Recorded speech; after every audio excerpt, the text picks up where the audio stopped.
Hello everyone. तो कैसे हैं आप सब? आई होप आप सब अच्छे होंगे। स्वागत है आप सभी का आपके अपने चैनल जुनून पढ़ाई का में। तो चलिए, जो यूपीपीसीएस प्रीलिम्स का एग्ज़ाम होना है उसके लिए हम लोग पिछले 10 सालों के प्रीवियस ईयर क्वेश्चंस को एनालिसिस कर रहे हैं, जिसके क्रम में अभी हम लोग 2017 के क्वेश्चन पे आ चुके हैं और हमने 2017 में भी 49 क्वेश्चंस जो है वो डिस्कस कर लिए हैं। आज हम क्वेश्चन नंबर 50 से और लगभग 100 नंबर तक के क्वेश्चन तक डिस्कस करेंगे, क्योंकि हम लोग डेली 50 क्वेश्चंस देखते हैं। और आज जो सेगमेंट स्टार्ट हो रहा है वो है हमारा पॉलिटी, यानी कि जो भारत का संविधान और राज्य व्यवस्था है वहाँ से हम लोग स्टार्ट करेंगे। तो चलिए देखते हैं क्या कुछ खास पॉइंट्स पॉलिटी में पूछे गए थे उस साल। और अगर आप लोग पहली बार चैनल पे आए हैं तो चैनल को सब्सक्राइब ज़रूर कर लीजिए। डेली आपको शाम को 6 बजे यहाँ पे ये क्लासेस जो यूपीपीसीएस के लिए स्पेशल होती हैं वो मिल जाती। हम लोग अपने इसी चैनल पे यूपीएससी पीईटी के एग्ज़ाम के लिए हिंदी की प्रैक्टिस देख रहे हैं। अगर आप चाहें तो उनके साथ भी जुड़ सकते हैं, डेली क्लासेस उनकी भी आपको मिल जाती है। तो आज की जो वीडियो है उसको करते हैं स्टार्ट। वीडियो को लाइक शेयर करना ना भूलें, अपने कम से कम एक फ्रेंड को ज़रूर शेयर किया करिए। पहला क्वेश्चन आज का देखिए क्या है। कह रहे हैं कि भारत के संवैधानिक विकास से आप बताइए कि भारतीय संविधान में राज्यों का संघ की संकल्पना को प्राप्त किया गया है। हमारे पास ऑप्शंस क्या है? हमारे पास ऑप्शंस हैं अमेरिका के संविधान से, दूसरा कह रहे हैं ऑस्ट्रेलिया के संविधान से, और तीसरा आपसे कह रहे हैं ब्रिटिश नॉर्थ अमेरिका के अधिनियम से या फिर स्विट्जरलैंड के संविधान से। बहुत सारे लोग ना नॉर्थ अमेरिका देख करके कंफ्यूज हो जाएंगे, तो ध्यान से देखिए क्या लिखा है, ब्रिटिश नॉर्थ अमेरिका। और ये जो ब्रिटिश नॉर्थ अमेरिका है ये कौन है? तो ये है कनाडा। ठीक है, तो ये कनाडा को कहा जाता है। तो भारतीय संविधान में जो कहा जाता है ना कि मतलब कि राज्यों का संघ, ये संकल्पना जो है वो देखिए कहाँ से ली गई है। ये ली गई है हमारे नहीं, मतलब कि ये लिया गया है कनाडा के संविधान से। ठीक है, तो चलिए आगे देखते हैं इसका एक्सप्लेनेशन। तो भारतीय संविधान में राज्यों की संघ की जो संकल्पना है वो ब्रिटिश नॉर्थ अमेरिका एक्ट यानी कनाडा से लिया गया है।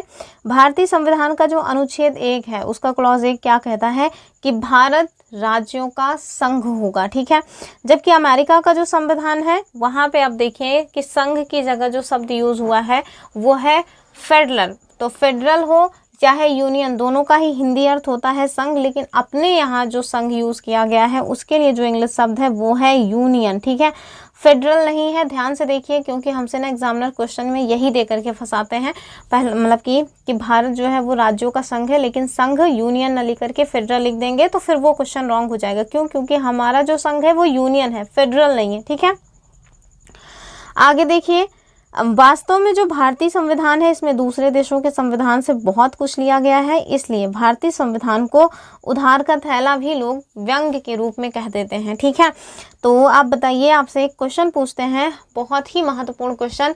हमारे भारत देश के संविधान में जो फंडामेंटल राइट्स हैं, जिसे हम लोग कहते हैं मूल अधिकार या मौलिक अधिकार, ये मौलिक अधिकारों की जो व्यवस्था है ये हमने किस देश के संविधान से प्रेरित होकर के अपने संविधान में रखा हुआ है और कहाँ पे है? तो हमारे संविधान के भाग 3 में आर्टिकल कहाँ से कहाँ तक इसमें संबंधित है?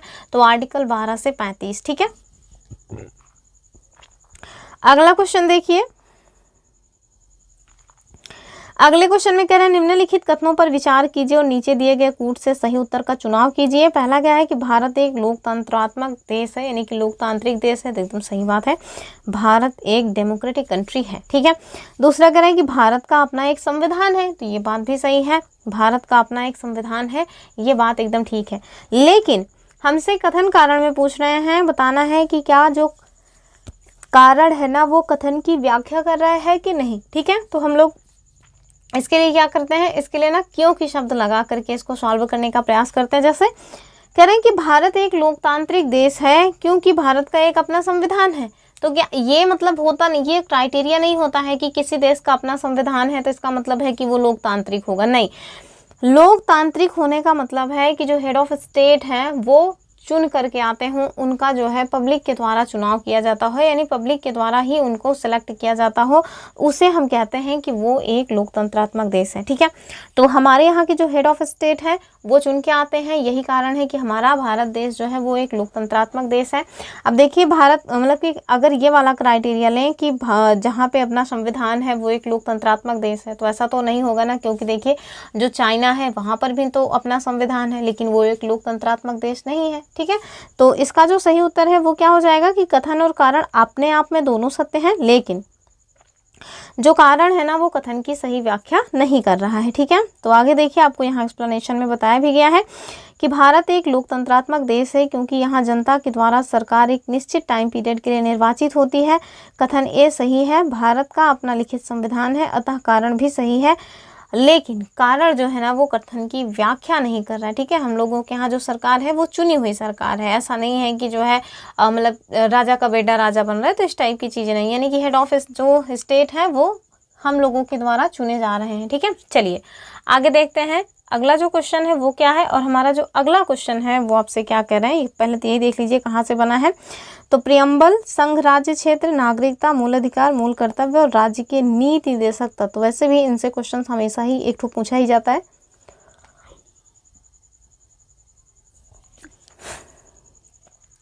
कह रहे हैं कि निम्नलिखित में से कौन संविधान के अनुच्छेद 21 के दायरे में नहीं आता है। तो संविधान का अनुच्छेद 21 जो प्राण और दैहिक स्वतंत्रता की बात करता है ना, उसकी बात हो रही है। कहाँ पे ये मिलेगा आपको, तो ये हमारे फंडामेंटल राइट्स का हिस्सा है, भाग 3 में है। हमसे पूछ रहे हैं कौन सा इसके अंतर्गत नहीं आता है। ऑप्शन देखिए, कह रहे हैं चिकित्सक के द्वारा घायल को चिकित्सीय की सहायता देना, तो ये तो आ ही जाता है।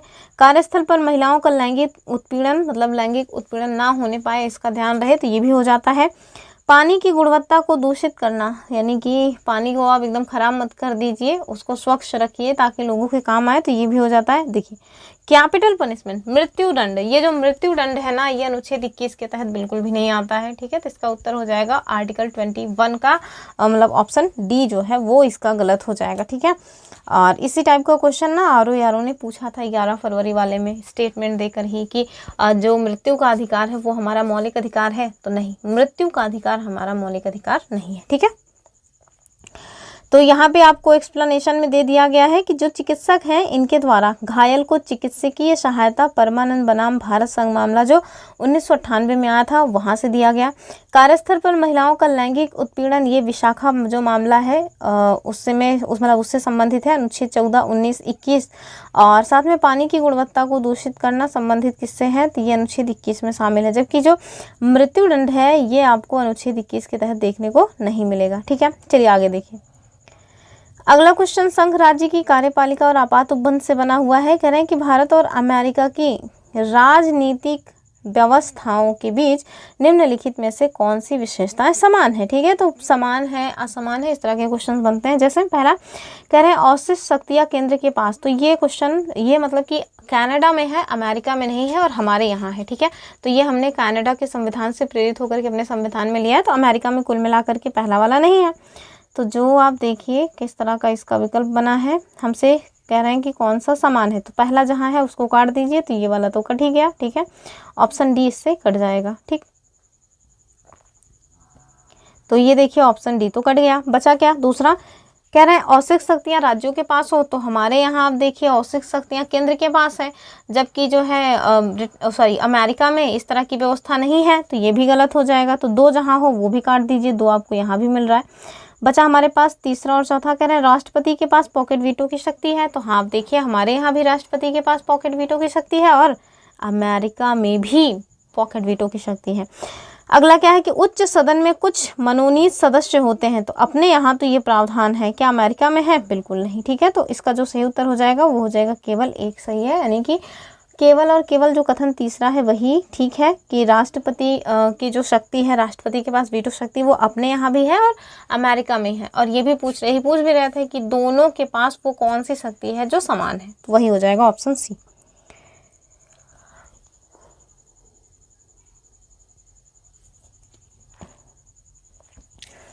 यहाँ देखिए आपको एक्सप्लेनेशन में दे दिया गया है कि भारत और अमेरिका की जो राजनीतिक व्यवस्था है ना उसमें आपको कुछ समानताएं देखने को मिलती हैं। सब कुछ समान नहीं है, कुछ असमानताएं भी आपको देखने को मिल जाती हैं। यहाँ देखिए, जहाँ भारत में जो अवशिष्ट शक्तियाँ हैं वो केंद्र के पास है, वहीं आप देखें तो जो अमेरिका है ना, वहाँ पे राजनीतिक व्यवस्था में अवशिष्ट शक्तियाँ किनके पास है, तो राज्यों के पास है। ठीक है, भारत में उच्च सदन में कुछ सदस्य जो है वो राष्ट्रपति के द्वारा मनोनीत किए जाते हैं। तो मतलब समझ रहे हैं ना, उच्च सदन अपने यहाँ का क्या है, राज्यसभा। तो राज्यसभा में मेंबर्स जो है वो राष्ट्रपति के द्वारा नियुक्त किए जाते हैं, मनोनीत किए जाते हैं, नियुक्त नहीं। ठीक है, जबकि अमेरिका में इस तरह की जो प्रोविज़न है वो आपको देखने को नहीं मिलेगा। इसके साथ साथ आप देखिए कुछ ऐसी समानताएं जो अमेरिका के संविधान में भी हैं और अपने यहाँ भी, जैसे एक तो संघीय व्यवस्था, ठीक है, दूसरा न्यायिक पुनर्विलोकन जो सुप्रीम कोर्ट की शक्ति है वो, और राष्ट्रपति के पास जो पॉकेट वीटो की शक्ति है वो, और राष्ट्रपति का सर्वोच्च सेनाओं का कमांडर होना। तो अमेरिका के राष्ट्रपति भी सर्वोच्च सेनाओं के कमांडर होते हैं और अपने यहाँ तो होते ही हैं।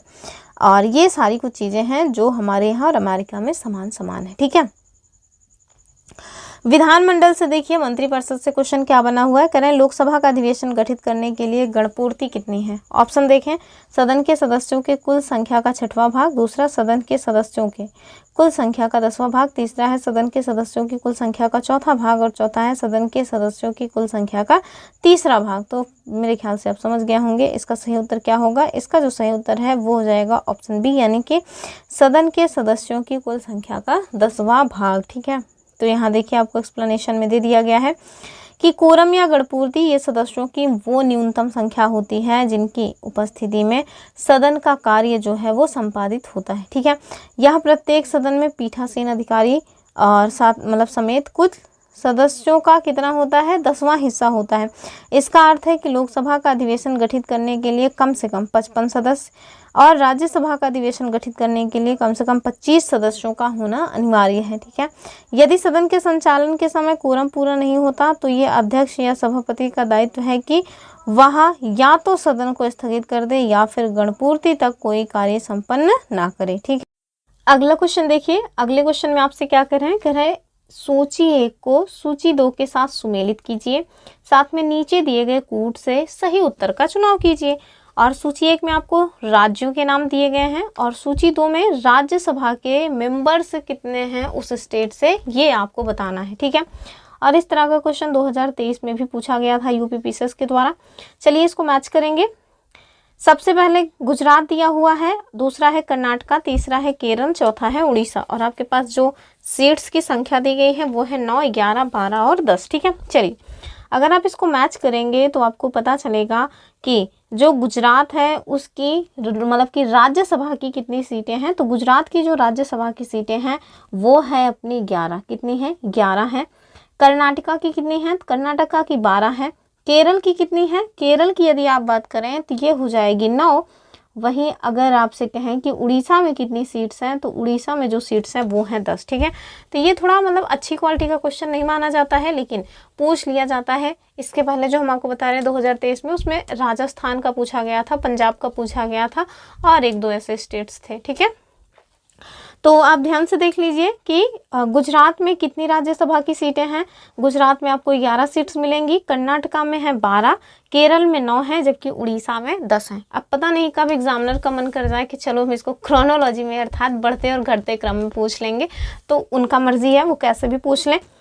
अगर हमें ये पता है कि कितनी सीट्स हैं तो फिर आप किसी भी टाइप का क्वेश्चन पूछ लो, हम अपना घर ही ले जाएंगे। तो इसका उत्तर हो जाएगा ऑप्शन सी वाला। ठीक है, यहाँ देखिए गुजरात की जो राज्यसभा में सीट है वो 11 है, जबकि लोकसभा में इनकी सीट कितनी है, 26 है। ठीक है, कर्नाटका में राज्यसभा की सीट 12 है, जबकि लोकसभा की 28 सीट है। केरल में लोकसभा की जो है आप देखिए 20 है, जबकि राज्यसभा की 9 है। और उड़ीसा में देखिए तो राज्यसभा की 10 सीट है, जबकि लोकसभा की टोटल 21 सीटें हैं। ठीक है, चलिए और अपने यूपी में तो विधानसभा की, विधान परिषद की सीट्स पूछी जाती हैं, तो थोड़ा ध्यान से इन सबको देख लीजिएगा, क्योंकि स्टेटमेंट में क्वेश्चंस आजकल बन रहे हैं कि उत्तर प्रदेश में विधानसभा की सीट इतनी है, विधान परिषद की इतनी है, लोकसभा की इतनी है, राज्यसभा की इतनी है। आप मुझे ज़रा कमेंट करके बताइएगा, क्योंकि आपको पता है कि उत्तर प्रदेश में विधानसभा की सीट 403 है और सर्वाधिक है। वैसे ही लोकसभा में कितनी है, 80 है, ये भी सर्वाधिक है। अब 2 बच रहे हैं, एक तो राज्यसभा और एक विधान परिषद। तो आप मुझे कमेंट करके बताइएगा कि हमारे उत्तर प्रदेश की राज्यसभा में कितनी सीटें हैं और उसमें जो हमारा विधान परिषद है उसमें कितनी सीटें हैं। ठीक है, कमेंट ज़रूर करिएगा, कमेंट करिएगा तभी आपको आइडिया लगेगा, क्योंकि ये सारे क्वेश्चंस ऑलरेडी हमारे यूपीपीसीएस और आरओ में पूछे जा चुके हैं स्टेटमेंट में। ठीक है, चलिए अगला क्वेश्चन देखिए, क्वेश्चन नंबर 56 क्या कह रहे हैं आपसे, कह रहे हैं प्रोटेम स्पीकर सामान्यतः किन्हें नियुक्त किया जाता है। ऑप्शन देखिए, पिछली लोकसभा के अध्यक्ष को बिल्कुल नहीं, पिछली लोकसभा के उपाध्यक्ष को बिल्कुल नहीं, नवनिर्वाचित लोकसभा के वरिष्ठतम सदस्यों में से एक, और पिछली लोकसभा के विपक्ष के नेता बिल्कुल नहीं। सी वाला ऑप्शन ठीक हो जाएगा, यानी कि जो नई निर्वाचित लोकसभा होती है उसमें जो सबसे ज़्यादा वरिष्ठ होते हैं, यानी कि जो वरिष्ठतम होते हैं, उन्हीं को लोकसभा में प्रोटेम स्पीकर के रूप में नियुक्त किया जाता है। इनका काम क्या होता है, जो नवनिर्वाचित लोग आए हैं ना, वो उनको मतलब कि जो शपथ वगैरह दिलाने का काम है वो प्रोटेम स्पीकर का क्या मतलब कि काम होता है। तो आपको पता है कि नहीं कौन है प्रोटेम स्पीकर? अभी जो लोकसभा का चुनाव हुआ था उसमें नहीं है तो पता कीजिए। तो आप देखिए, संविधान में ये व्यवस्था है कि पिछली लोकसभा के जो अध्यक्ष हैं वो नई लोकसभा की पहली बैठक के ठीक पहले तक अपने पद पर बने रहते हैं। यही कारण है, मतलब कि यही इसीलिए देखिए तो राष्ट्रपति जो है ना वो लोकसभा के एक सदस्य को क्या बनाते हैं, प्रोटेम स्पीकर नियुक्त करते हैं। हो सकता है हमसे डायरेक्ट क्वेश्चन फंसाने के लिए पूछ लें कि जो लोकसभा के अध्यक्ष होते हैं वो एक प्रोटेम स्पीकर को नियुक्त करते हैं, तो देखिए वो नहीं करते हैं। कौन करते हैं? राष्ट्रपति के द्वारा लोकसभा के एक सदस्य को प्रोटेम स्पीकर नियुक्त किया जाता है, और ये एक तरह से मतलब कि सामयिक अध्यक्ष होते हैं। आमतौर पर लोकसभा के वरिष्ठतम सदस्य को इसके लिए चुना जाता है, और राष्ट्रपति जो है ना वो स्वयं प्रोटेम स्पीकर को क्या कराते हैं, शपथ दिलाते हैं। ठीक है, तो राष्ट्रपति के द्वारा प्रोटेम स्पीकर को शपथ दिलाई जाती है।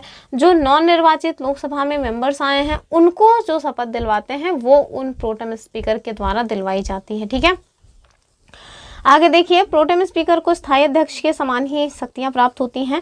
वह नई लोकसभा की पहली बैठक में पीठासीन अधिकारी भी होते हैं, और उनका काम जो है वो नए सदस्यों को शपथ दिलवाना है, सदन को नए अध्यक्ष का चुनाव करने में मदद करना। जब नए अध्यक्ष का चुनाव हो जाता है तो प्रोटेम स्पीकर का पद अपने आप ही समाप्त हो जाता है, उसको समाप्त करने के लिए कोई प्रावधान नहीं है। कुल मिलाकर के ये थोड़े समय के लिए पद होता है प्रोटेम स्पीकर का। ठीक है, चलिए आगे देखिए अगला क्वेश्चन। और अगला क्वेश्चन जो है वो क्या है, हमारा अगला क्वेश्चन कह रहे हैं कि राज्यसभा का सर्वप्रथम गठन किस वर्ष हुआ था। ठीक है, ऑप्शन देखिए 1950, 51, 52 या फिर 53। ये तो मतलब बहुत बार पूछा गया क्वेश्चन है वनडे एग्जाम्स में भी। इसका उत्तर हो जाएगा 1952, यानी कि ऑप्शन सी वाला। ठीक है, तो देखिए भारतीय संविधान के प्रवर्तन के बाद काउंसिल ऑफ स्टेट्स यानी राज्यसभा का जो गठन है वो सर्वप्रथम कब किया जाता है, तो 3 अप्रैल 1952 को। ठीक है, और पहली बैठक भी जाने रही है 13 मई 1952 को हुई थी, और उस समय इसकी जो अध्यक्षता की गई थी वो उपराष्ट्रपति डॉक्टर सर्वपल्ली राधाकृष्णन के द्वारा की गई थी, क्योंकि राज्यसभा के मतलब कि जो अध्यक्ष होते हैं वो कौन होते हैं, उपराष्ट्रपति जो है ना वो पदेन अध्यक्ष होते हैं। ठीक है, आगे देखिए 23 अगस्त 1954 को सभापति ने सदन में घोषणा की काउंसिल ऑफ स्टेट्स को अब राज्यसभा के नाम से जाना जाएगा, अर्थात जो पहले काउंसिल ऑफ स्टेट्स थी उसको राज्यसभा का नाम दिया गया पहली बैठक में। ठीक है, आगे देखिए ध्यातव्य है कि संविधान का जो अनुच्छेद 80 है इसके अनुसार राज्यसभा का गठन 250 सदस्यों के द्वारा होगा, और इसमें 12 जो सदस्य हैं उनको राष्ट्रपति के द्वारा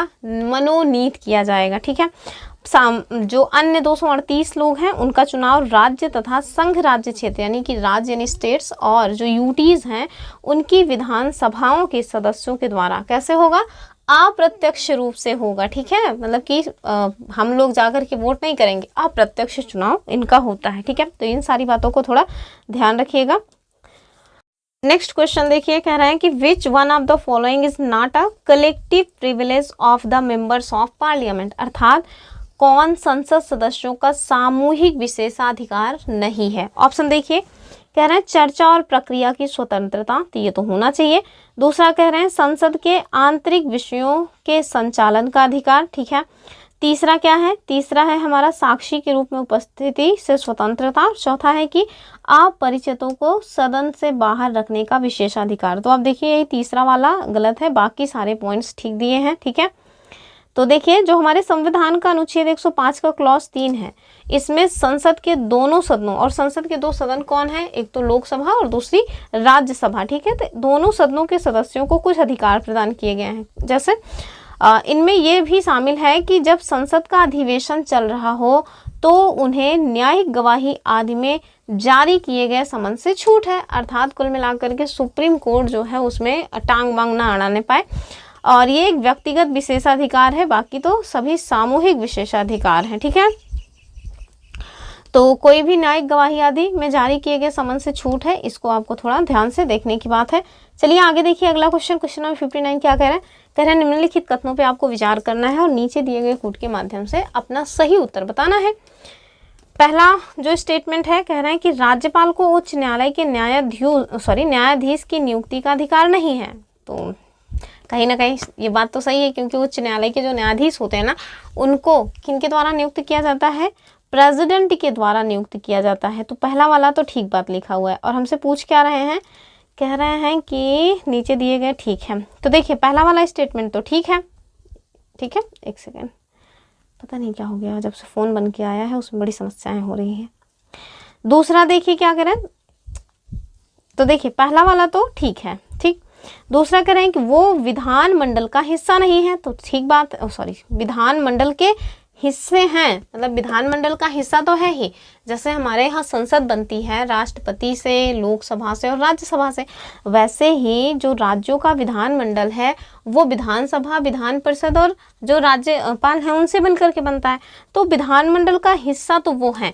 अगर ये होता कि वो विधानमंडल में किसी मतलब कि विधानसभा या विधान परिषद के सदस्य हैं तो वो गलत हो जाता। ठीक है, तो कह रहे हैं कि वो विधानमंडल का हिस्सा नहीं है, ये बात गलत है। ठीक है, क्योंकि वो विधानमंडल का हिस्सा है। ठीक है, तो दूसरा वाला तो रॉन्ग हो गया। फिर कह रहे हैं उन्हें विधान परिषद में कुछ सदस्यों को मनोनीत करने का अधिकार है। तो हाँ, जैसे राष्ट्रपति को है राज्यसभा में मनोनीत करने का, वैसे ही जो मतलब कि राज्यपाल हैं उनको भी विधान परिषद में मनोनीत करने का अधिकार है। तो पहला ठीक है और तीसरा ठीक है। ठीक है, अभी अन्य कुछ है उसको भी देख लेते हैं। तो पहला तीसरा तो ठीक है। चौथा कह रहे हैं कि उनके पास कोई न्यायिक शक्ति नहीं है, सरासर गलत बात है। ठीक है, तो ये भी गलत है। जैसे न्यायिक शक्ति तो है ही उनके पास। ठीक है, तो इन्हें आप देखिए पहला और तीसरा केवल सही है, बाकी सबके सब गलत हैं। इसका उत्तर क्या हो जाएगा, ऑप्शन बी वाला। ठीक है, चलिए इसका एक्सप्लेनेशन देख लीजिए। हालांकि मैंने बता ही दिया है, मेन बातें जो हैं वो आपको यहाँ अन्य तरीके से आर्टिकल्स वगैरह भी देखने को मिल जाएंगे ना। तो देखिए जो आर्टिकल 168 है इसके अनुसार राज्यपाल जो है ना वो राज्य विधानमंडल का हिस्सा है। ठीक है, ध्यान रखना है कि सदस्य नहीं है, हिस्सा है, अभिन्न अंग है। ठीक है, राज्यपाल जो है वो राज्य विधान परिषद के टोटल सदस्यों के छठे भाग को क्या करते हैं, नामित करते हैं। और कहाँ से नामित किया जाता है, ऐसा नहीं कि किसी को भी रोड से उठा के लाए नामित कर दिए कि देखिए भाई ये हमारा दूर का रिश्तेदार है, नहीं। उनके कुछ क्राइटेरिया फिक्स किए गए हैं, जैसे उन्हें साहित्य, विज्ञान, कला, सहकारिता, आंदोलन और समाज सेवा का ज्ञान हो या इसका व्यावहारिक अनुभव हो। ठीक है, संविधान का जो अनुच्छेद 161 है, बहुत बार पूछा जाने वाला आर्टिकल है, इसमें राज्यपाल को क्षमा आदि की और कुछ अन्य मामलों में दंडादेश के निलंबन, परिहार या लघुकरण की जो न्यायिक शक्ति है वो प्राप्त है। ठीक है, राज्यपाल को उच्च न्यायालय के न्यायाधीश की नियुक्ति का अधिकार नहीं है, ये किनके पास है, तो ये राष्ट्रपति का अधिकार है। ठीक है, बस ध्यान रखिएगा कि मृत्यु दंड को माफ करने का जो अधिकार है वो राज्यपाल के पास नहीं है, वो किनके पास है, तो वो केवल और केवल राष्ट्रपति के पास है। और साथ में जो मिलिट्री वगैरह के भी मतलब दिए गए दंड है उसको भी राज्यपाल नहीं जो है खत्म कर सकते हैं। ठीक है, बाकी सेम जैसे अनुच्छेद 72 के तहत राष्ट्रपति को क्षमादान की जो शक्ति प्राप्त है, सेम कंडीशन जो है वो राज्यपाल के साथ भी अप्लाई होती है। ठीक है, चलिए आगे देखिए। क्वेश्चन नंबर 60 आपसे क्या कह रहे हैं, कह रहे हैं कि राज्यसभा के द्वारा संविधान के अनुच्छेद 249 के अंतर्गत पारित संकल्प जिसके द्वारा संसद को राज्य सूची के विषय पर राष्ट्रीय हित में विधि निर्मित करने का अधिकार दिया गया है वह प्रवृत्त रहेगा कितने टाइम के लिए। ये क्वेश्चन इसके पहले वाले में भी हमने देखा था 2016 वाले में। ठीक है, और मैंने उसका एक्सप्लेनेशन में चीज़ें सब बताई हुई थी। तो देखिए हमारे पास ऑप्शंस क्या है, कह रहे हैं 6 माह से अधिक नहीं, दूसरा कह रहे हैं 2 वर्ष से अधिक नहीं, तीसरा कह रहे हैं 1 वर्ष से अधिक नहीं और चौथा कह रहे हैं असीमित काल तक। तो जाहिर सी बात है ये सब गलत है, सी वाला एकदम ठीक हो जाएगा। ठीक है, तो संविधान का जो अनुच्छेद 249 है इसके अंतर्गत पारित संकल्प के द्वारा संसद को राज्य सूची के विषय पर राष्ट्रीय हित में कानून बनाने का अधिकार दिया गया है। ठीक है, यदि राज्यसभा में उपस्थित यानी कि जितने लोग हैं और साथ में मत देने वाले सदस्यों में से कम 2/3 सदस्यों के द्वारा समर्थित संकल्प से घोषित किया गया है कि राष्ट्र के हित में जो संसद है ना उसको कोई कानून बनाना अनिवार्य है, तो संसद के द्वारा जो राज्य सूची के विषय हैं उन पे भी कानून बनाया जा सकता है। ठीक है, कहाँ पे लिखा हुआ है? आर्टिकल 249 में। ठीक, चलिए आगे देखते हैं अगला क्वेश्चन। इसको आप देख लीजिएगा। PDF कहाँ मिलेगी? तो मैंने कई बार बताया हुआ है कि इसके लिए आपको हमारा टेलीग्राम चैनल ज्वाइन करना पड़ेगा, वहाँ पे मैं कमेंट में इसको पिन भी करके रख दूंगी अब। तो देखिए अगला क्वेश्चन क्या है, कह रहे हैं कि संघ राज्य संबंध प्रशासन जम्मू कश्मीर राज्य नियंत्रण एवं महालेखा परीक्षक से क्वेश्चन बन रहा है। पहला क्वेश्चन क्या है? सरकारी आयोग, इतना पूछा जाने वाला क्वेश्चन रहा है ना, सच में इन्हीं 1-2 सालों में नहीं पूछा गया है, कुछ कारण होगा, आयोग का मन बदला होगा, लेकिन ऐसा नहीं है कि बदला ही रहेगा, तो थोड़ा इसको देख लीजिएगा। और इवन आपने देखा होगा 2023 का जो एग्ज़ाम हुआ था उसमें पंचायती राज के लिए जो समितियां बनी थी ना, उन समितियों के द्वारा क्या बातें कही गई हैं उसको भी हमारे एग्जाम में पूछा गया है, मतलब लाइन बाय लाइन। ठीक है, चलिए क्वेश्चन नंबर 61 आपसे क्या कह रहे हैं? कह रहे हैं निम्नलिखित में से कौन सरकारी आयोग का सदस्य था? तो मैंने इसके पहले वाले बताया हुआ था ना कि मतलब 3 मेंबर्स थे, कौन कौन, ये आगे आपको देखने को मिलेगा, तो यहाँ आपको देखने को मिल गया। ऑप्शन देखिए, वी शंकर, के हनुमंथैया, डॉक्टर SR सेन या फिर OV मतलब कि अलगेशन। तो इसका उत्तर क्या हो जाएगा? मतलब ऑप्शन सी हो जाएगा, डॉक्टर SR सेन। ठीक है, तो यहाँ देखिए 1983 में केंद्र सरकार के द्वारा उच्चतम न्यायालय के सेवानिवृत्त न्यायाधीश जिनका नाम क्या था? RS सरकारिया, इनकी अध्यक्षता में केंद्र राज्य संबंधों पर एक 3 सदस्यीय आयोग का गठन किया जाता है। ठीक है, और इस आयोग के जो 2 अन्य सदस्य थे, तो जो सरकारियां हैं वो तो मतलब इसके अध्यक्ष ही थे। 2 अन्य सदस्यों में आपको कौन देखने को मिलेंगे? एक तो V शिवरमन और दूसरे कौन थे? Doctor SR Sen. ठीक है, और इस आयोग के द्वारा जो लास्ट अपनी रिपोर्ट है वो देखिए 1987 लिखा हुआ है, हालांकि कहीं कहीं आपको ये 1986 देखने को मिलेगा, मैंने भी इसको कई जगह 1986 पढ़ा हुआ है। ठीक है, तो 1986-87 देखिए, और इसका जो सार है वो आधिकारिक तौर पर जनवरी 1988 में जारी किया जाता है। आयोग के द्वारा जो है यानी कि जो सरकारी आयोग है इसने केंद्र राज्य संबंधों के सुधार को लेकर के लगभग 247 सिफारिशें जो है वो प्रस्तुत की थी। ठीक है, तो लक्ष्मीकांत में तो एक चैप्टर ही दिया हुआ है केंद्र राज्य संबंध से लेकर के, ये सारे आयोग वगैरह वहाँ आपको देखने को मिल जाते हैं। नेक्स्ट क्वेश्चन क्या कह रहे हैं? कह रहे हैं निम्नलिखित में से कौन अंतरराज्यीय परिषद के गठन करने के इनके गठन करने के लिए अधिकृत है? ठीक है, ऑप्शन क्या है? Parliament president, speaker of Lok Sabha या फिर प्राइम मिनिस्टर। तो क्या हो जाएगा? ये हो जाएगा हमारे प्रेसिडेंट जी। ठीक है, और कहाँ पे ये बातें की गई हैं तो ध्यान से देख लीजिए, जो हमारे संविधान का आर्टिकल 263 है ना, यहाँ पे ये बातें की गई हैं कि राज्यों के मध्य परस्पर तथा केंद्र और राज्यों के मध्य समन्वय के लिए अंतरराज्यीय परिषद के गठन की जो व्यवस्था है वो। ठीक है, आगे देखिए, राष्ट्रपति यदि किसी समय उनको ये महसूस हो कि ऐसे परिषद का गठन सार्वजनिक हित में करना अनिवार्य है तो इस तरह की परिषद का वो गठन कर सकते हैं, और राष्ट्रपति ऐसे परिषद के कर्तव्य, इनके गठन और प्रक्रिया को परिभाषित कर सकते हैं। साथ में एक सशक्त और नियमित अंतर्राज्यीय परिषद की स्थापना का सुझाव केंद्र राज्य संबंधों पर गठित जो सरकारी आयोग है ना, जिसको 1983 से 87 के मध्य मतलब कि रखा गया है, उनके द्वारा भी दिया गया था। ठीक है, चलिए आगे देखिए अगला क्वेश्चन नंबर नेक्स्ट क्या कह रहे हैं आपसे? कह रहे हैं वर्ग विशेष उपबंध अनुसूचित जनजाति क्षेत्र से हम क्वेश्चन पूछेंगे। तो हम लोग भी कह रहे हैं चलो पूछ लो, ऐसा क्या है? क्या है क्वेश्चन? कह रहे हैं कि आपसे निम्नांकित में से कौन सा एक क्षेत्रीय परिषदों का लक्षण नहीं है? ठीक है, तो क्षेत्रीय परिषद का लक्षण कौन सा नहीं है ये बताइए। पहला है कि यह एक संवैधानिक संस्था है। ठीक है, तो संवैधानिक है कि नहीं है, इस तरह के क्वेश्चन सब हमेशा ही पूछे जाते हैं। दूसरा क्या कह रहे हैं? दूसरा आपसे कह रहे हैं कि 5 क्षेत्रीय परिषदों की स्थापना राज्यों के पुनर्गठन अधिनियम 1956 के अंतर्गत की गई। तीसरा, यद्यपि चंडीगढ़ राज्य नहीं है फिर भी ये क्षेत्रीय परिषद में शामिल किया गया है। और चौथा क्या है कि यह एक परामर्शदात्री संस्था है। तो देखिए पहला वाला ही मतलब कि गलत था, बाकी सारी चीज़ें ठीक हैं। यहाँ पे देखिए जो क्षेत्रीय परिषदें हैं वो आपको देखने को मिल रही है कि सांविधिक निकाय है। ठीक है, संवैधानिक निकाय नहीं है, क्योंकि इनका संविधान के किसी भी आर्टिकल में कहीं पर भी आपको मतलब कि देखने को नहीं मिलेगा कि ये इस आर्टिकल से संबंधित है।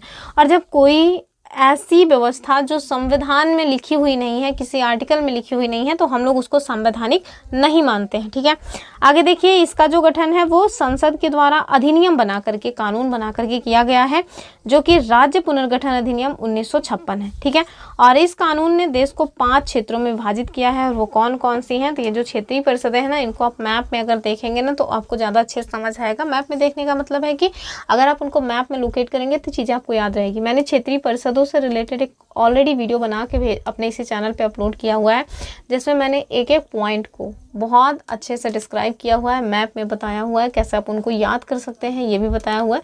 आप चाहें तो उनको देख सकते हैं, बस क्षेत्रीय परिषद डालिए, जुनून पढ़ाई का, मिल जाएगा आपको। ठीक है, कौन कौन सी वो परिषदें हैं, एक तो उत्तरी है, दूसरी मध्य, तीसरा है पूर्वी, चौथा है पश्चिमी तथा पांचवा है दक्षिणी परिषद। ठीक है, प्रत्येक क्षेत्र के लिए एक क्षेत्रीय परिषद का गठन किया गया है। और इसके बाद देखिए, जो क्षेत्रीय परिषद है इनका उद्देश्य राज्यों, केंद्र शासित प्रदेशों और साथ में केंद्र के बीच सहभागिता तथा समन्वय को बढ़ावा देना है।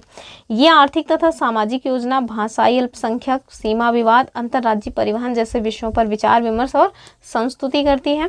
केवल चर्चात्मक तथा परामर्शदात्री ये निकाय बिल्कुल भी नहीं है। ठीक है, चंडीगढ़ राज्य भले ही नहीं है, उसके बावजूद भी आप देखें तो ये उत्तरी क्षेत्रीय जो परिषद है ना उसमें शामिल है। ठीक है, और इसका मुख्यालय आपको कहाँ मिलेगा, ऑफकोर्स दिल्ली में मिल जाएगा। तो ये क्वेश्चन दरअसल बन जाता है, जो क्षेत्रीय परिषदें हैं उनका हेडक्वार्टर कहाँ पे है, और उन क्षेत्रीय परिषदों में जैसे पूर्वी क्षेत्रीय परिषद में कौन शामिल है, पश्चिमी में कौन कौन स्टेट शामिल है, इस तरह के क्वेश्चंस पूछे जाते हैं। ठीक है, चलिए अगले क्वेश्चन की बात करेंगे। कह रहे हैं कि न्याय व्यवस्था से हम लोग क्वेश्चन पूछेंगे, तो पूछिए फिर। कह रहे हैं कि नीचे 2 कथन दिए गए हैं। पहला कथन आपसे क्या कह रहे हैं कि भारत में न्यायिक पुनरीक्षण का क्षेत्र सीमित है। अच्छा, दूसरा, भारतीय संविधान में कुछ उधार की वस्तुएं हैं। तो दूसरी वाली बात तो ठीक ही है, अभी हमने देखा था कि उसे संविधान मतलब कि जो भारत का संविधान है उसे उधार का थैला कहा जाता है, तो दूसरा तो एकदम ठीक है। तो पहला वाला देखिए, एक सेकेंड, आपके पास जो कोड दिया है उसको आप ध्यान से देख लीजिएगा। ठीक है, तो कह रहे हैं कि ए और आर दोनों सत्य हैं और आर ए का सही स्पष्टीकरण है। ये तो अपने आप में ही बेकार है। ठीक है, ये मतलब बिल्कुल नहीं होगा। दूसरा कह रहे हैं ए और आर दोनों सत्य है लेकिन आर ए का सही स्पष्टीकरण नहीं, एकदम ठीक बात है। ठीक है, दूसरा वाला एकदम ठीक है। अब देखिए, जो भारत में न्यायिक पुनरीक्षण है इसका क्षेत्र सीमित है, ठीक बात है। दूसरा कि भारतीय संविधान में कुछ उधार की वस्तुएं हैं, ये बात भी ठीक है।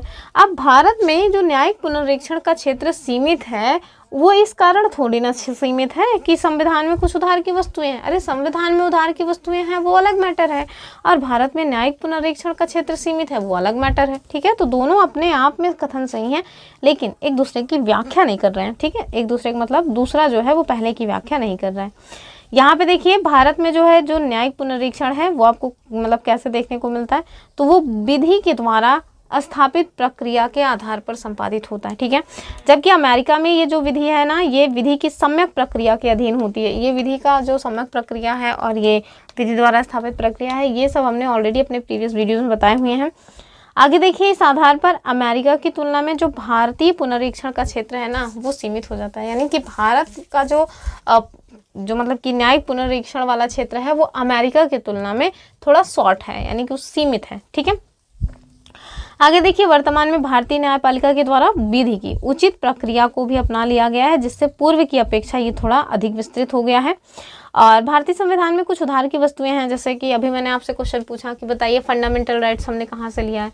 ऐसे ही जैसे जो मतलब कि हमने प्रियम्बल का विचार लिया है, कहाँ से लिया है, तो हमने पहले भी बताया हुआ है कि प्रियम्बल का जो विचार हम लोगों ने लिया है वो हमने अमेरिका के संविधान से लिया। अमेरिका ऐसा पहला संविधान रहा है जिसके द्वारा अपने संविधान में प्रियम्बल को मतलब जगह दी गई थी। वहीं हमने अपने प्रियम्बल में जो we the people of India यानी कि भाषा ली हुई है वो कहाँ से लिया है, ऑस्ट्रेलिया के संविधान से लिया है। फंडामेंटल राइट्स मैंने आपसे ही पूछा है तो मैं आपको नहीं बता रही। फंडामेंटल ड्यूटीज़ हमने यूएसएसआर से लिया है। वहीं आप देखिए, जो डीपीएसपी है ये हमने कहाँ से लिया है, आयरलैंड से लिया है, कई बार पूछा जा चुका है। ठीक है, जो हमने संसदीय प्रणाली को अपनाया हुआ है वो कहाँ से लिया हुआ है, वो ब्रिटेन से लिया है। हम लोग जो है संघ है, इसके बावजूद भी आप देखिए हमारे यहाँ एकल नागरिकता का प्रावधान है जो कि हमने ब्रिटेन से लिया है, जबकि संघ में ज़्यादातर आप देखेंगे कि दोहरी नागरिकता का प्रावधान है। जैसे यूएस जैसे देश है वहाँ पे आपको दोहरी नागरिकता मिलेगी, यानी कि राज्य की भी नागरिकता मिलेगी और यूएस केंद्र की नागरिकता अलग से मिलेगी। तो इस तरह से आप देखिए कि हमारे यहाँ ऐसी बहुत सारी चीज़ें हैं जो हमने किसी न किसी देश से प्रेरित होकर के लिया है। वहीं आप देखिए जो राष्ट्रपति हैं उनमें संघ की कार्यपालिका शक्ति है, और रक्षा बलों का जो सर्वोच्च समादेश निहित है ये हमने कहाँ से लिया है, तो ये अमेरिका के संविधान से लिया हुआ है। ठीक है, अगला क्वेश्चन देखिए। अब हम लोग देखेंगे निर्वाचन आयोग और राजभाषा से जो क्वेश्चन बना हुआ है, तो नीचे 2 वक्तव्य दिए गए हैं। पहला क्या है, चुनाव की घोषणा होते ही राजनीतिक दलों को आदर्श आचार संहिता का पालन करना होता है। तो बात तो ठीक ही कह रहे हैं, ये कह रहे हैं आदर्श आचार संहिता को संसद ने अधिनियमित किया था, तो संसद ने किया था या फिर चुनाव आयोग करेगा। चलिए देखिए, तो हमारे पास जो ऑप्शंस हैं वो देख लीजिए, कूट वही दिए हैं, ए और आर सत्य है, व्याख्या भी कर रहा है, दूसरा कह रहे हैं व्याख्या नहीं कर रहा है, तीसरा देखिए कि ए सत्य है परंतु आर असत्य है। ठीक बात है यही, ठीक है, तीसरा ही ठीक है। चलिए इसका एक्सप्लेनेशन देख लीजिए। तो ए सत्य है परंतु आर असत्य है। यहाँ पे देखिए आमतौर पे जो निर्वाचन आयोग है ना, ये चुनाव प्रक्रिया के स्टार्टिंग के कुछ सप्ताह पहले एक संवाददाता सम्मेलन में चुनाव की घोषणा करते हैं, और इस घोषणा के उपरांत उम्मीदवारों एवं राजनीतिक दलों पर चुनाव जो आचार संहिता है वो तत्काल लागू हो जाती है। चुनाव प्रचार के दौरान चुनाव लड़ने वाले राजनीतिक दलों और उम्मीदवारों से ये उम्मीद की जाती है, ये अपेक्षा की जाती है कि निर्वाचन आयोग के द्वारा जो आचार संहिता जारी की गई है उनका अनुपालन किया जाए। ठीक है, चलिए आगे देखिए। अब हम देखेंगे पंचायती राज व्यवस्था व संविधान संशोधन तथा अनुसूचियों से जो क्वेश्चन बना है वो। तो अनुसूचियों को ना थोड़ा याद कर लीजिएगा कौन सी अनुसूची में क्या बातें लिखी गई हैं, क्योंकि ज़्यादा है नहीं, छोटा सा तो ये चैप्टर है और ये क्वेश्चन दे के जाता है।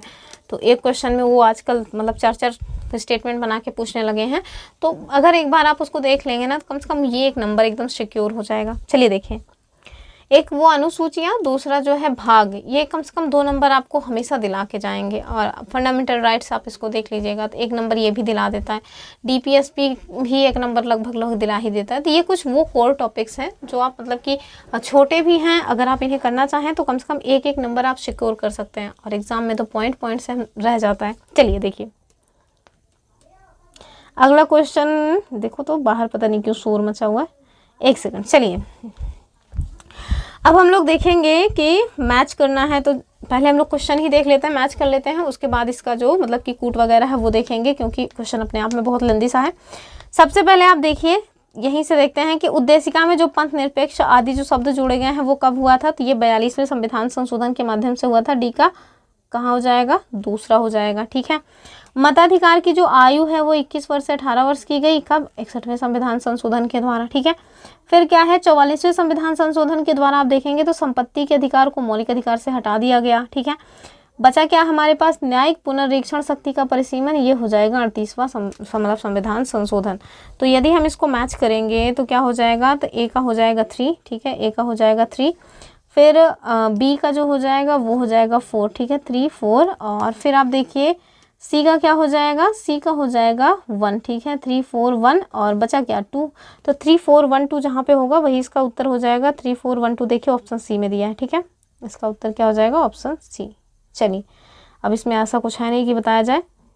यहाँ देखिए क्वेश्चन नंबर 67 आपसे क्या कह रहे हैं, कह रहे हैं भारतीय संविधान की जो 3री अनुसूची है इसमें क्या उपबंधित है। ठीक है, तो 3री अनुसूची को तो मैंने तो ऐसे याद करके रखा है। 3री अनुसूची में कस्मों की बात की गई है। 3री अनुसूची 3 कस्में, कोई मूवी है ना 3 कस्में, तो बस वैसे ही याद रख लीजिए कि उसमें ना शपथ वगैरह का प्रावधान है। कसम मतलब क्या होता है, शपथ लेना, हम कसम खाते हैं अर्थात हम शपथ लेते हैं, तो वही है, तो ऐसे मैंने याद करके रखा हुआ है।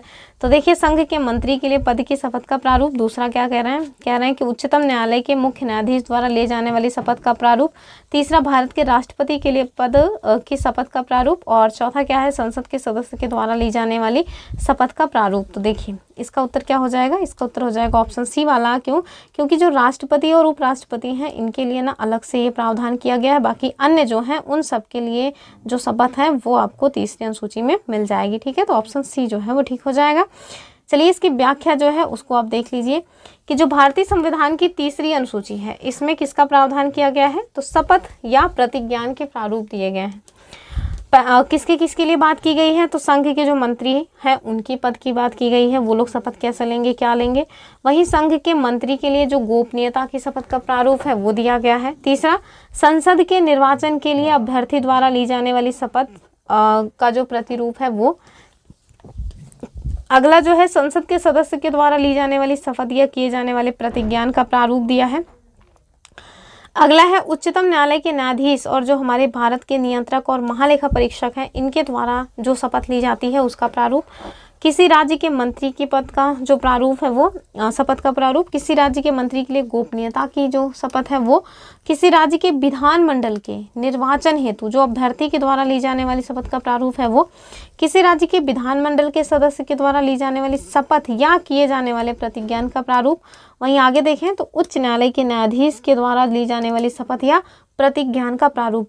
जबकि आप देखें कि जो राष्ट्रपति हैं इनकी शपथ का जो प्रारूप है ये कहाँ पे है, तो ये तीसरी अनुसूची में ना होकर के कहाँ पे दिया गया है, तो भाग 5 में अनुच्छेद 60 के अंतर्गत दिया गया। ठीक है, और अनुच्छेद 61 में क्या दिया गया है, तो महाभियोग की प्रक्रिया के बारे में बताया गया है, जो कि खूब पूछा जाता है, मैच द फॉलोइंग। चलिए आगे देखिए। तो बस इतने क्वेश्चंस रहे हैं हमारे कहाँ पे, पॉलिटी में। ठीक है, तो 67 हम लोग क्वेश्चन नंबर 50 से क्वेश्चन नंबर 67 तक पॉलिटी देखे, यानी 17 क्वेश्चंस के आसपास हमसे पूछे गए हैं, किसमें, पॉलिटी में। समझ रहे हैं, 17 से 20 क्वेश्चंस तक हमेशा ही पूछे जाते हैं पॉलिटी में। चलिए अब हम देखेंगे इकोनॉमी। तो इकोनॉमी में ज़्यादातर चीज़ें जो है ना वो आपको कहाँ से देखने को मिलती हैं, तो ये करंट अफेयर बेस्ड होती हैं। तो इकोनॉमी का करंट अफेयर्स जब हम लोग करंट अफेयर्स पढ़ते हैं तो उसमें भी रहता है, और जो मैगजीन्स वगैरह आती हैं उसमें भी अलग से ही दिया रहता है।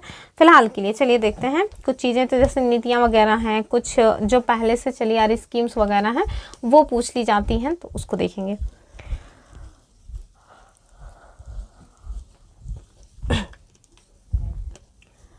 क्या कह रहे हैं आपसे, कह रहे हैं निम्नलिखित में से कौन सही सुमेलित नहीं है। ठीक है, रॉन्ग बताना है। पहला क्या है, नीति अनुमोदन प्रस्ताव, कह रहे हैं बजट की मांग को घटाकर 1 रुपया कर दिया जाना। ठीक है, दूसरा क्या है, दूसरा कह रहे हैं मितव्ययिता प्रस्ताव और बजट की मांग में बजट की मांग में से एक निर्दिष्ट मतलब राशि को घटा दिया जाना। तीसरा सांकेतिक प्रस्ताव, और इसमें क्या है, बजट की मांग में से 100 रुपये कम कर दिया जाना।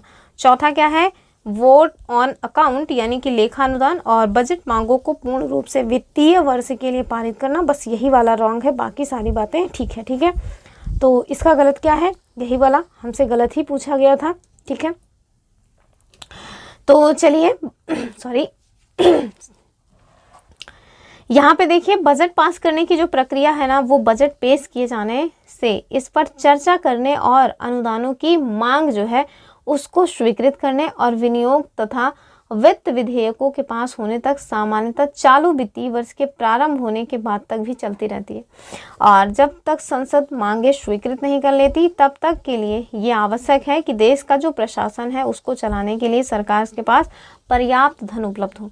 इसलिए लेखा अनुदान के द्वारा विशेष उपबंध किया गया है, जिसके द्वारा लोकसभा को ये शक्ति दी गई है कि वो बजट की प्रक्रिया पूरी होने तक किसी वित्तीय वर्ष के एक भाग के लिए पेशगी अनुदान दे सकती है। ठीक है, अगला क्वेश्चन देखिए, हमारा अगला क्वेश्चन क्या है, कह रहे हैं कि अरेंज ऑफ फॉलोइंग स्कीम्स। देखिए आ गया ना स्कीम्स जो है उसको अरेंज करने के लिए।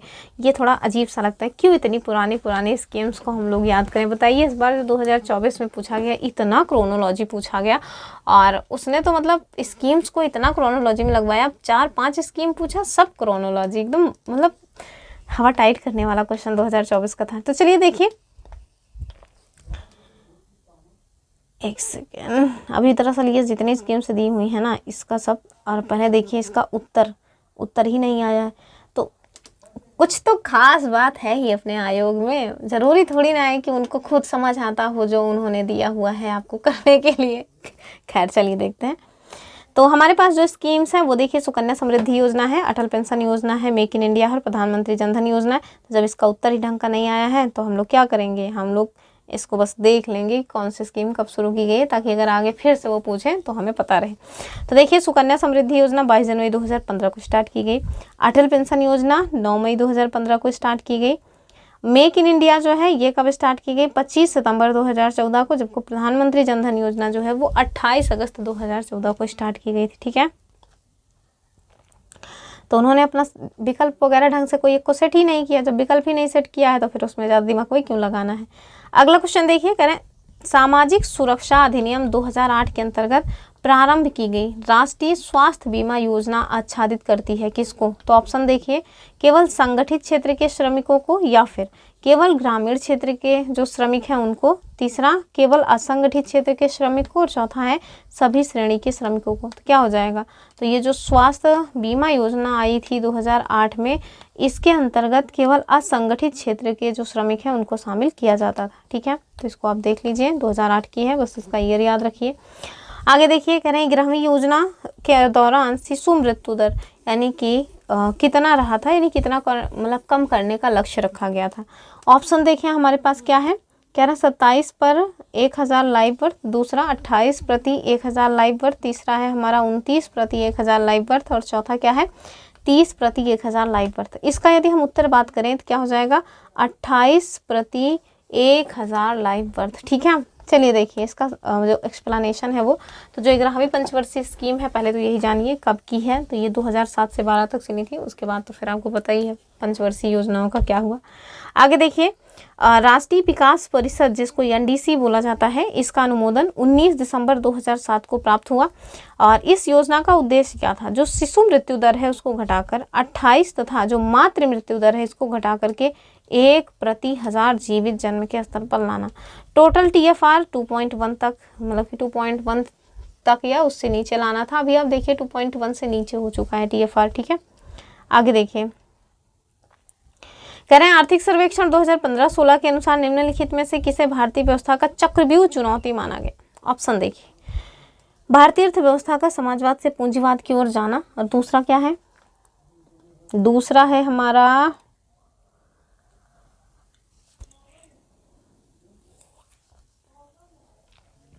कह रहे हैं भारतीय अर्थव्यवस्था का समाजवाद से निर्गमन सहित सीमित बाजारवाद की ओर जाना, तीसरा भारतीय अर्थव्यवस्था का समाजवाद से निर्गमन रहित और सीमित बाजारवाद की ओर जाना, लास्ट क्या है भारतीय अर्थव्यवस्था मिश्रित अर्थव्यवस्था से पूंजीवाद की ओर जाना। उत्तर क्या हो जाएगा? ये हो जाएगा अपना ऑप्शन सी वाला। ठीक है, चलिए एक्सप्लेनेशन देख लीजिए। जो आर्थिक सर्वेक्षण 2015-16 आया था, इसके अनुसार भारतीय अर्थव्यवस्था का समाजवाद से निर्गमन रहित सीमित बाजारवाद की ओर जाना चक्रव्यूह जो चुनौती है वो माना गया था। ठीक है, चलिए अगला देखिए, क्वेश्चन नंबर 73 कह रहे हैं कि निम्न योजनाओं पर विचार कीजिए और उन्हें आरंभ होने के कालानुक्रम पर व्यवस्थित कीजिए। देख लीजिए, फिर से इस टाइप का क्वेश्चन पूछा गया है।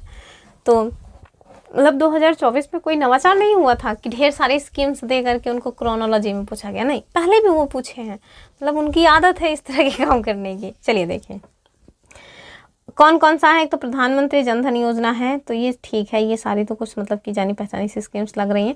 दूसरा है digital gender Atlas for advancing girls education in India, ये तो एकदम नया नया है। फिर है प्रधानमंत्री सुरक्षा बीमा योजना, मुद्रा बैंक योजना, तो ये मुद्रा वाला मुझे बहुत अच्छे से याद है, 2015 का है। ठीक है, जनधन योजना शायद 2015-16 कब की है, चलिए देख लेते हैं। फिलहाल के लिए मुझे एग्जैक्ट इनकी डेट वगैरह नहीं याद है। ठीक है, तो देखिए जो प्रधानमंत्री जनधन योजना है ये कब की है, तो 28 अगस्त 2014 की है। ठीक है, तो अभी तो गलत हो जाता 15-16 के चक्कर में, एक सेकेंड थोड़ा, हाँ ठीक है। तो देखिए जो प्रधानमंत्री जनधन योजना है ये कब की है, 28 अगस्त 2014 की है। और दूसरा है हमारा digital gender Atlas for advancing girls education in India, कब की है, 9 मार्च 2015 की। तीसरा देखिए मुद्रा बैंक योजना, तो ये 8 अप्रैल 2015 की है। और यही प्रधानमंत्री सुरक्षा बीमा योजना की बात करें तो ये 9 मई 2015 की है। बताओ इतना मतलब पास का पूछने की क्या ज़रूरत रहती है कि एक ही महीनवा की पूछ लेंगे, मतलब 1-2 महीने के अंतराल का पूछ लेंगे। अरे ठीक है, एक आप 2015 का पूछो, दूसरा 2017 का पूछो, तीसरा 1995 का पूछो, तब तो समझ आता है। एक साल के अंदर की सारी स्कीम्स चाहिए, बताओ कौन महीना वगैरह याद करके रखे। खैर क्या करिएगा, रट्टू तोता बना के रख देना चाहते हैं ये लोग। तो देख लीजिए इसका जो सही उत्तर है वो क्या हो जाएगा, 1, 2, 4, 3। ठीक है, अर्थात सबसे पहले कौन सी आई थी, तो सबसे पहले आई प्रधानमंत्री जनधन योजना, उसके बाद कौन सी आई, उसके बाद आई हमारी ये गर्ल्स एजुकेशन इन इंडिया वाली, और तीसरी है हमारी, यहाँ पे देखूँ वरना तो पता चला आप कहेंगे कि मुद्रा योजना कहाँ पे है। देखिए मुद्रा बैंक योजना ये आपको कहाँ पे मिल रही है, चौथे पे, तो ठीक है सब कुछ ठीक लिखा हुआ है। तीसरे पे है हमारी प्रधानमंत्री सुरक्षा बीमा योजना। ठीक है, चलिए देख लीजिएगा एक बार और PDF में जा करके। क्योंकि मोबाइल की ना स्क्रीन इतनी बड़ी नहीं है कि सारे क्वेश्चंस को एज इट इज़ आप एक ही पेज में देख सकें, क्योंकि क्वेश्चंस काफ़ी लेंदी से हैं और मोबाइल की स्क्रीन जो है मतलब जब इसको लैंडस्केप में करते हैं तो फिर मतलब नहीं सारी चीज़ें आ पाती इसमें। और हम चाहते हैं फ़ॉन्ट भी थोड़ा बड़ा बड़ा दिखे, एकदम जब छोटा छोटा दिखता रहता है तो पढ़ने में ना दिक्कत होती है, आँखों को थोड़ा इफेक्ट जाता है। इसी वजह से हम थोड़ा बड़ा सा करके आपको जो है स्क्रीन के सामने फुल जो है स्क्रीन पे एक क्वेश्चन 2 पेज में आए ठीक है, लेकिन बड़ा बड़ा दिखे, पढ़ने में इजी रहे, इस वजह से इस तरह से जो है वीडियोस बनाते हैं। ठीक है, चलिए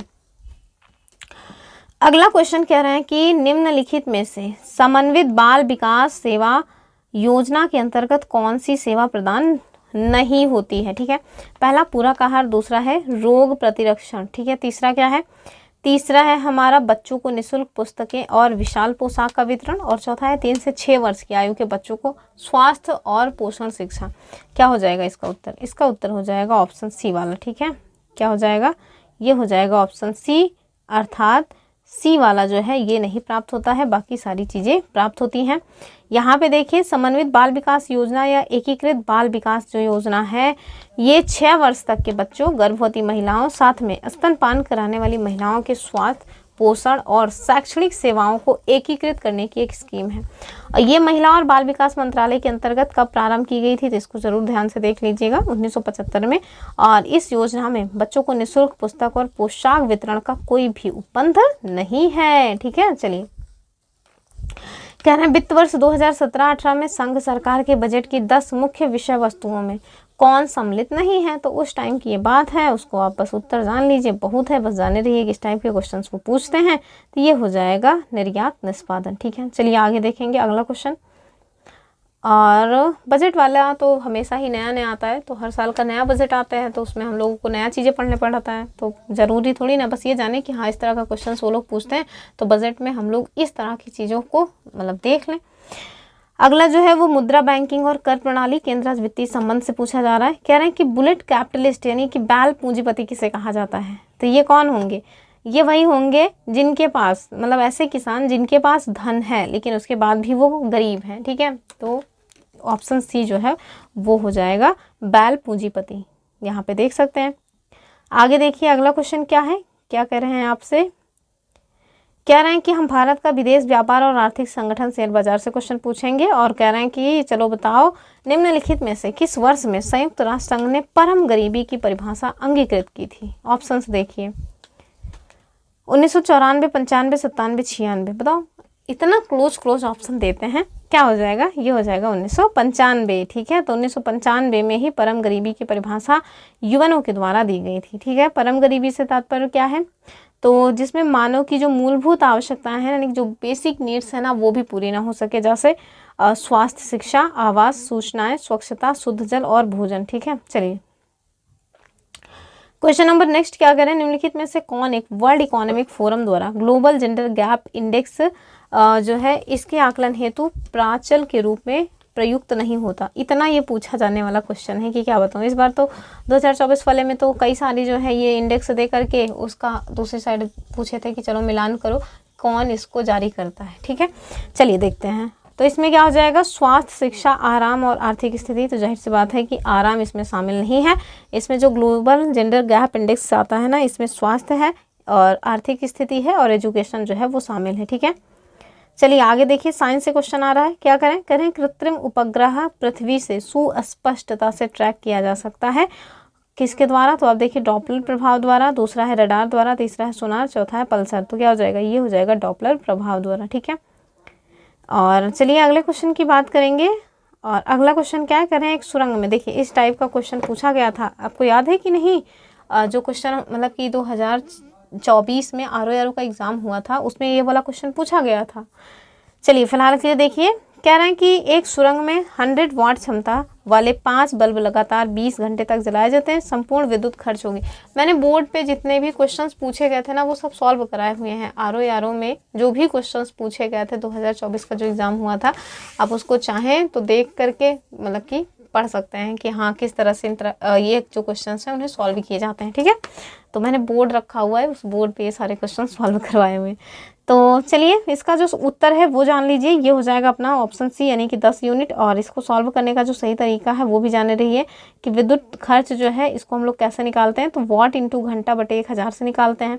हमने देखा टोटल जो बल्ब उन्होंने दिए हैं 5 दिए हैं, और कितने वाट क्षमता की है, तो 100 तो यानी कि 500 वाट क्षमता के 20 घंटे जो है बल्ब जलाए जा रहे हैं, उनको हमने 1000 से भाग कर दिया, तो जो बचा वही आया हमारा उत्तर। तो 10 यूनिट जो है वो इसका उत्तर निकल के आ रहा है। ठीक है, अगला देखिए, कह रहे हैं कि यदि अगले क्वेश्चन में देखिए क्या कह रहे हैं कि यदि 100 ग्राम चीनी को आधा लीटर पानी में मिलाकर के एक असंतृप्त चीनी का घोल तैयार किया जाए तो निम्न में से कौन सी भौतिक राशि है जो चेंज नहीं होगी। ठीक है, तो ये बताना है आपको।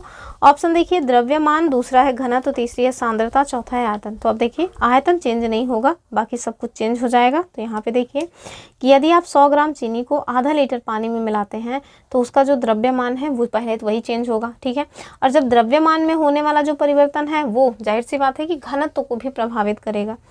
और जो सांद्रता है ये अवयव की मात्रा पर निर्भर करती है, अतः ये भी प्रभावित होगी। किंतु जो आयतन है ना वो किसी को घेरने की माप होती है, ना कि बदलने की, तो इस वजह से ये बदलेगा नहीं।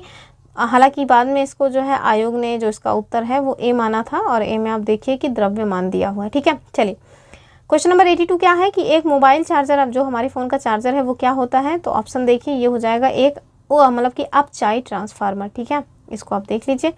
इसमें जो है एक रेक्टिफायर लगा होता है जो कि मतलब कि एसी करंट को डीसी करंट में कन्वर्ट करता है। चलिए आगे देखिए, यहाँ पे देखिए क्वेश्चन नंबर 83 क्या कह रहे हैं आपसे। कह रहे हैं कि टेलीविज़न दर्शक डिश एंटीना प्रयुक्त करते हुए बरसात में उपग्रह सिग्नल नहीं प्राप्त करते हैं, क्यों। पहला क्या है कि एंटीना छोटे होते हैं, तो हाँ छोटे तो होते ही हैं। दूसरा, वर्षा की जो बूंदें हैं वो रेडियो तरंगों की ऊर्जा अवशोषित करती हैं, तो ठीक बात है। तीसरा, वर्षा की बूंदें रेडियो तरंगों की ऊर्जा की मूल दिशा को विचलित करती हैं, तो ये भी ठीक बात है। अब देखिए इसका 1 2 3 हो जाएगा। ठीक है, ऑप्शन डी। अगला क्वेश्चन कह रहे हैं कि एक कटा हुआ हीरा जगमगाहट के साथ चमकता है, ऐसा क्यों। तो ये हो जाएगा अपना पूर्ण आंतरिक परावर्तन, बहुत बार पूछा गया है। ठीक है, चलिए अगला क्वेश्चन देखिए, कह रहे हैं कि भोपाल गैस दुर्घटना का क्या कारण था। तो इसका हो जाएगा मिथाइल आइसोसाइनेट। इसका कहाँ है, ये मिथाइल आइसोसाइनेट पहले में ही दिया हुआ है। ठीक है, तो ये भोपाल गैस ट्रेजेडी के नाम से जानी जाती है, 1984 की घटना है। ठीक है, इसमें जो है भयानक तरीके से जहरीली जो गैस है कौन सी, मिथाइल आइसोसाइनेट, इसके रिसाव की वजह से कई सारे लोगों की जान गई थी। और कुछ लोग तो कहते हैं 1000-1200 ही, लेकिन आपको कहीं कहीं आंकड़ों में देखने को मिल जाएगा कि 15,000 से भी ज़्यादा लोगों की जान इसमें चली गई थी। ठीक है, और आगे देखिए अगला क्वेश्चन। हम लोगों के यहाँ तो अचानक से बारिश होने लगी, बहुत ज़ोर की बारिश हो रही है।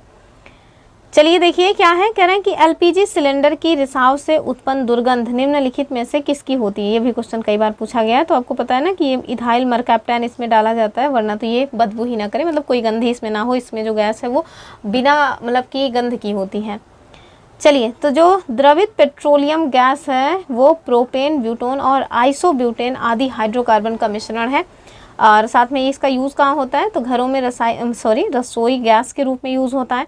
इसमें अत्यंत उच्च दाब पर प्रोपेन, ब्यूटेन और आइसोब्यूटोन जैसे जो गैसें हैं वो द्रवित होती हैं।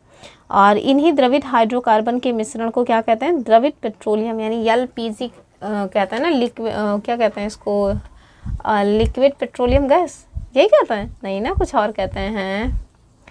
एलपीजी का फुल फॉर्म बताइए, तो मुझे भी दरअसल याद नहीं आ रहा है। लिक्विड कुछ तो यल वाला भी मुझे याद नहीं आ रहा है, पेट्रोलियम गैस याद आ रहा है, यल वाला बताइएगा। ठीक है, और यह प्राकृतिक गैस तथा पेट्रोलियम के प्रभावी आसवन से प्राप्त होता है। एलपीजी के रिसाव की पहचान के लिए ही उसमें कुछ दुर्गंध युक्त क्या करते हैं, पदार्थ डाल देते हैं, जिसका नाम है इथाइल मरकैप्टन। ठीक है, मुझे तो लग रहा है लिक्विफाइड ही कहा जाता है, पर आप बताइएगा ज़रूर कमेंट करके। ठीक है, चलिए कह रहे हैं निम्नलिखित में से कौन सा एक मादक नहीं है, कौन सा एक पदार्थ प्राकृतिक बहुलक है। ठीक है, तो पहलवा ये इस टाइप का क्वेश्चन खूब पूछा जाता था, कौन सा प्राकृतिक है, कौन सा मानव निर्मित है। अभी 1-2 साल 3 साल से नहीं पूछा जा रहा है, अब पता नहीं कब आयु का फिर मूड घूम जाए, फिर से पूछ ले। और ये सारे क्वेश्चन ना जो ये प्राकृतिक बहुलक वगैरह हैं सब NCERT से ही पूछी जा रही थी। क्लास 6 to 12 तक की जो NCERT है उसमें भी ज़्यादातर 6 to 8 की जो NCERT है वहाँ से ही ये बनते थे क्वेश्चन।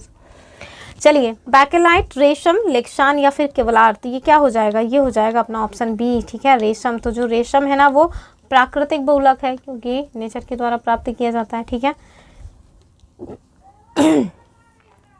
तो देखिए, रेशम एक प्राकृतिक बहुलक है। बहुलकीकरण जो है वो अभिक्रिया है जिसमें एक ही प्रकार के एक से अधिक जो अणु है ना वो आपस में जुड़ करके कोई अधिक अणुभार वाला अणु बनाते हैं। और जैसे ऊन हो गया, रेशम हो गया, चमड़ा है, स्टार्च है और सेलुलोज, ये सभी प्राकृतिक बहुलक हैं। वही यदि हमसे कहें कि जो बैकेलाइट, केवलार, लेक्सान आदि हैं, ये सब मानव निर्मित हैं या फिर कृत्रिम बहुलक हैं, ठीक है।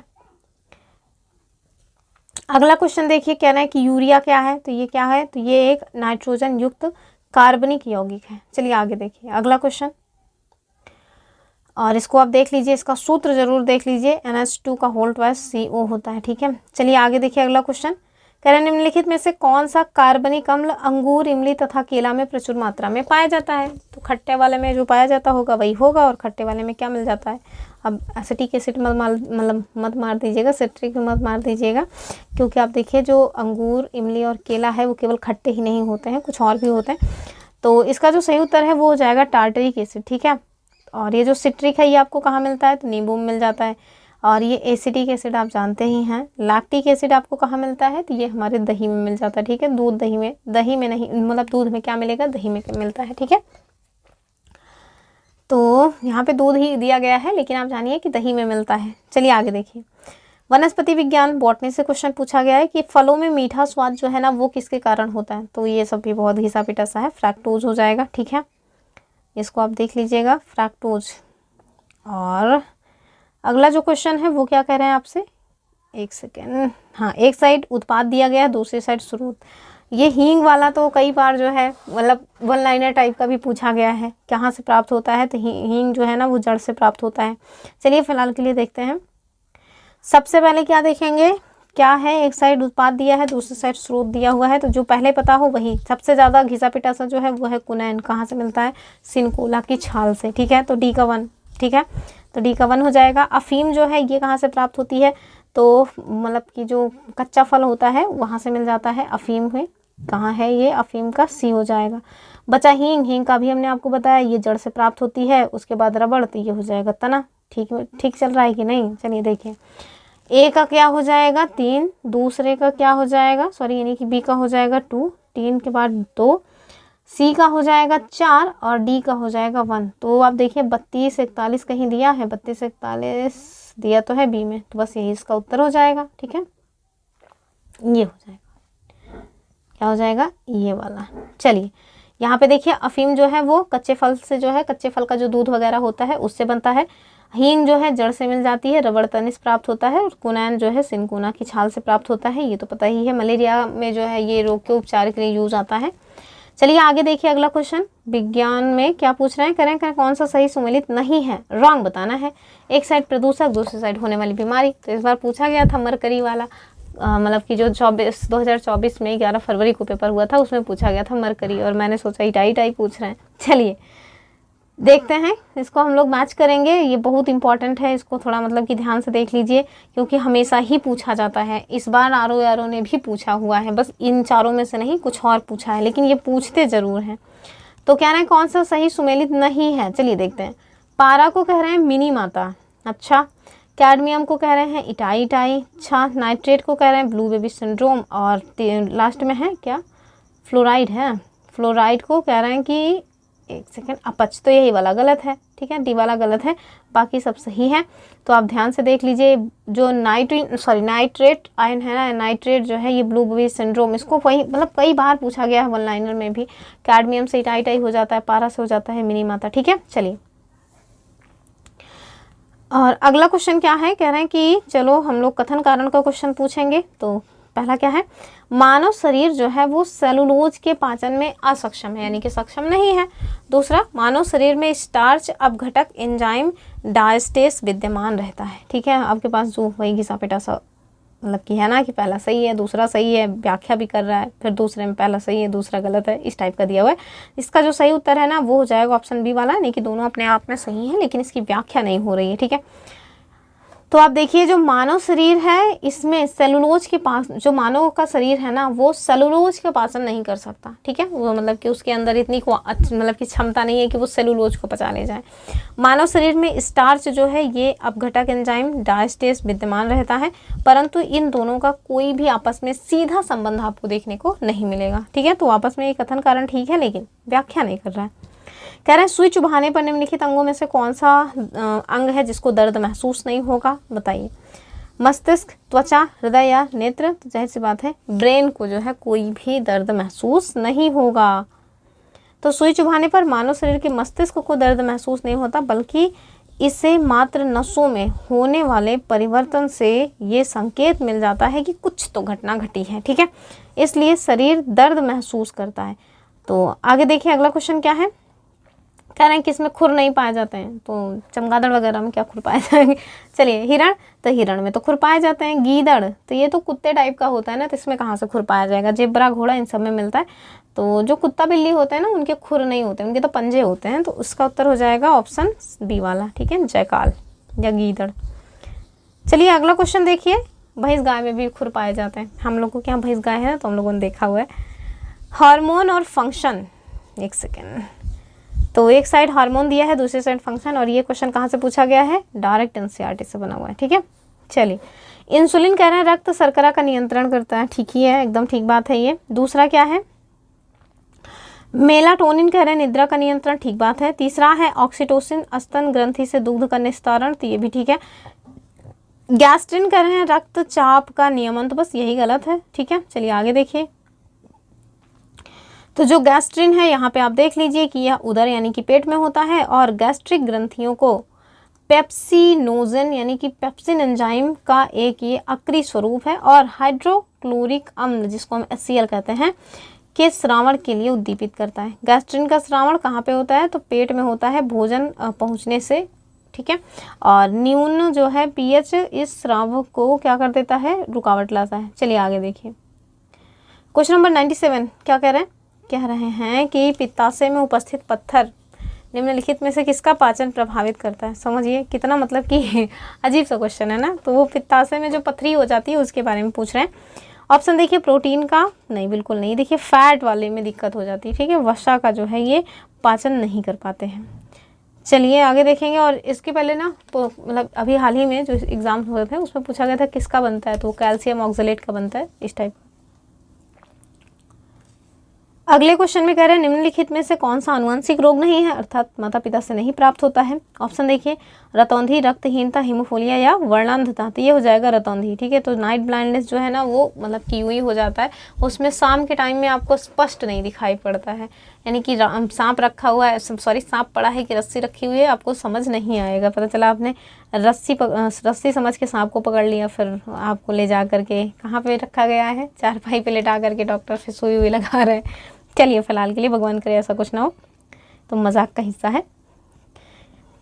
एक सेकेंड, क्या कह रहे हैं कि रंजकहीनता, हीमोफीलिया और वर्णांधता ये सभी ना आनुवंशिक रोग है, जबकि जो रतौंधी है ये आनुवंशिक रोग नहीं। किस विटामिन की कमी से हो जाता है ये जान रही है, विटामिन ए की कमी से ये हो जाता है। सेकंड लास्ट क्वेश्चन देखिए कि निम्नलिखित में से कौन सा युग्म सही सुमेलित नहीं है। तो चलिए देखिए, पहला क्या है, कह रहा है विटामिन B12 जो है वो प्रति अरक्तता कारक है, तो ये तो ठीक ही है। विटामिन C कह रहे हैं प्रतिस्कर्वी कारक है, यानी कि स्कर्वी जो है ना होने पाए विटामिन C इसमें काम आता है, ठीक बात है। विटामिन D कह रहे हैं कि वंध्यकता रोधी कारक है। इतना कठिन दिया है ना, ये गलत बात है। मतलब इजी सा कोई शब्द दे देते तो उनका क्या जाता, लेकिन नहीं एकदम कठिन सा पूछेंगे, बस यही गलत है। के वाला ठीक है, ठीक है। तो विटामिन के की जो है कमी से आप देखिए क्या होता है, ब्लड का जो क्लॉटिंग है वो नहीं होता है, तो वही है प्रति रक्तस्रावी, अर्थात इसको मतलब रक्त का स्राव ना हो इसके लिए ये काम करता है। प्रति मतलब होता है रोकने टाइप का, ठीक है। तो चलिए आगे देखिए। और ये विटामिन डी की कमी से क्या हो जाता है, रिकेट्स और ऑस्टियोमैलेशिया नामक रोग हो जाता है। आगे देखिए कह रहे हैं आयोडीन की कमी से क्या होता है, तो सबको पता है आयोडीन की कमी से हो जाता है गॉइटर यानी कि घेंघा रोग, ठीक है। एक आध क्वेश्चन, कितना क्वेश्चन है, एक दो क्वेश्चन और बचा है, इसको भी देख लेते हैं तो साइंस निपट ही जाएगा। कह रहे हैं निम्नलिखित में से किसका मस्तिष्क उसके शरीर के अनुपात में सबसे बड़ा होता है, तो ये कौन हो जाएगा, ये हो जाएगा चींटी, ठीक है। तो उसका मस्तिष्क बड़ा होता है और पूरी बॉडी छोटी होती है। आगे देखिए अगला क्वेश्चन क्या है, कह रहे हैं कि हवा में तैरते हुए श्वसनीय सूक्ष्म कणों का आकार कितना होता है, तो ये होता है 5 माइक्रोन से कम। ठीक है, चलिए और बस इतना ही रखते हैं क्योंकि हमारा लक्ष्य होता है 50 क्वेश्चंस के आसपास हम डेली डिस्कस करें। तो आज के लिए इतना ही रखते हैं। आई होप आपको वीडियो में बताई गई चीज़ें समझ आई होंगी, आपने कुछ नया जाना होगा और आपको समझ आ रहा होगा कि हाँ किस तरह के क्वेश्चंस हमारे प्रीवियस ईयर में पूछे गए हैं, किस तरह के क्वेश्चंस हमें तैयार करने चाहिए, किस तरह के टॉपिक्स पे हमारी अच्छी पकड़ होनी चाहिए। तो आज के लिए इतना रख के फिर चलते हैं, करते हैं वीडियो को समाप्त। फिर मिलेंगे अपनी अगली वीडियो में। लाइक शेयर करना ना भूला करिए, चैनल को सब्सक्राइब जरूर करके रखिए। तब तक के लिए